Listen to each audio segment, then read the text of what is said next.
আজকেই প্রাথমিক শিক্ষা পর্ষদ থেকে আমার কাছে চিঠির কপি আছে।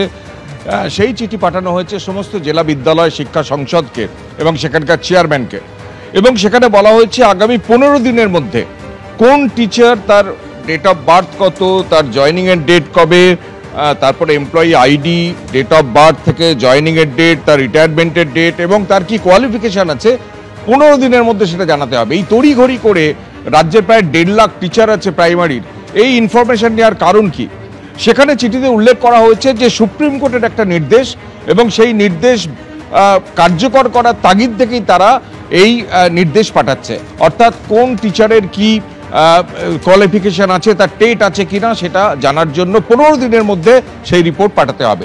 তবে সুপ্রিম কোর্টের অর্ডারটা বলি, সুপ্রিম কোর্ট 1 সেপ্টেম্বর অর্ডার দিয়েছে যে রাজ্যের সমস্ত, গোটা দেশেরই সমস্ত শিক্ষককে প্রাথমিক টেট পাস করতে হবে, এবং আগামী 2 বছরের মধ্যে সময়সীমা বেঁধে দেওয়া হয়েছে। তুমি জানো যে 8টি আইন, যে শিক্ষার অধিকার আইন 2009 থেকে লাগু হয়েছে, 2012 থেকে রাজ্যে টেট চালু হয়েছে প্রাইমারিতে, কিন্তু তার আগে বহু টিচার তারা টেট না দিয়েও কিন্তু চাকরি করছেন। আমাদের রাজ্যের যেটা হিসেব পাওয়া যাচ্ছে প্রাথমিক শিক্ষা সংসদের তরফ থেকে, যে প্রায় 1.5 লাখ টিচারের মধ্যে 50,000 টিচার কিন্তু তারা টেট না দিয়েই অতীতে তারা চাকরি পেয়েছেন এবং তারা চাকরি করছেন।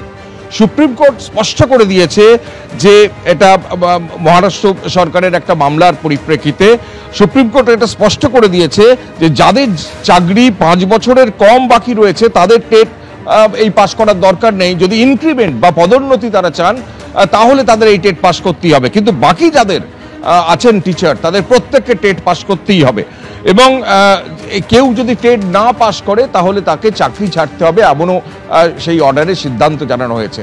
স্বাভাবিকভাবে গোটা এটা একটা রাজ্যের মামলা হলেও যেহেতু সুপ্রিম কোর্টের অর্ডার গোটা দেশে প্রযুক্ত, এবং তারই পরিপ্রেক্ষিতে প্রাথমিক শিক্ষা পর্ষদ সেই কেস রেফারেন্স নাম্বারটাকে দিয়ে আজকে সমস্ত জেলায় চিঠি পাঠিয়েছে যে সমস্ত টিচারদের কোয়ালিফিকেশন কালেক্ট করতে হবে, এবং সেটা 15 দিনের মধ্যে একদম কম্পালসারি তাদের সেটা সংগ্রহ করতে হবে।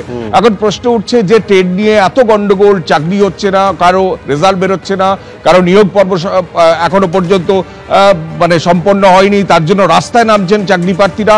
তার মধ্যে একটা নতুন নীতি বা বিধি রাজ্যে প্রযুক্ত হতে চলেছে, এবং সেটাই হচ্ছে সবাইকে টেট পাস করতে হবে, এবং যারা টেট পাস করেননি এমন সংখ্যা প্রায় 50,000 টিচার আছেন, তাদের সেই টেট পাস করে আসতে হবে, যার ফলে তার প্রাক প্রস্তুতি হিসেবে তথ্য সংগ্রহের কাজ প্রাথমিক শিক্ষা পর্ষদ শুরু করে দিয়েছে। বেশ, কৃষ্ণেন্দু তুমি আমাদের সঙ্গে থাকো। একটা তথ্য কৃষ্ণেন্দু দিচ্ছে যে প্রায় 50,000 এরকম শিক্ষক রয়েছেন প্রাথমিকে যারা টেট পাস করেননি, আবার টেট উত্তীর্ণ অথচ চাকরি পাচ্ছেন না, এরকম প্রায় 50,000 শূন্য পদ রয়েছে বলে দাবি করে একেবারে টেট উত্তীর্ণরা রাস্তায় মিছিল পর্যন্ত করছেন। আর এরই মধ্যে সুপ্রিম কোর্টের বড় নির্দেশ যে রাজ্যের সমস্ত প্রাথমিক শিক্ষককে টেট পাস করতেই হবে, এবং এই মর্মে জেলা প্রাথমিক শিক্ষা সংসদগুলিকে চিঠি দিয়েছে পশ্চিমবঙ্গ প্রাথমিক